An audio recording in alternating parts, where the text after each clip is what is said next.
नमस्कार मित्रों, आरती पहुंच गई है शरद यादव जी के अंतिम संस्कार में। वो अभी रोते हुए, बिलखते हुए और बड़ी ही आंसू गिराते हुए रो रही है और शरद यादव जी के अंतिम संस्कार में पहुंची है और जाकर बहुत बहुत रोई।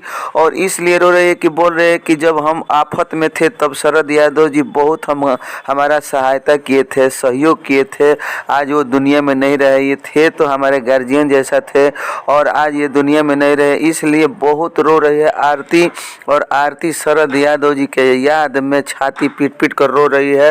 और आरती को बहुत लोगों ने बचाया, रोते रोते दांत भी लग गया आरती को और आरती वहीं पे गिर भी गई।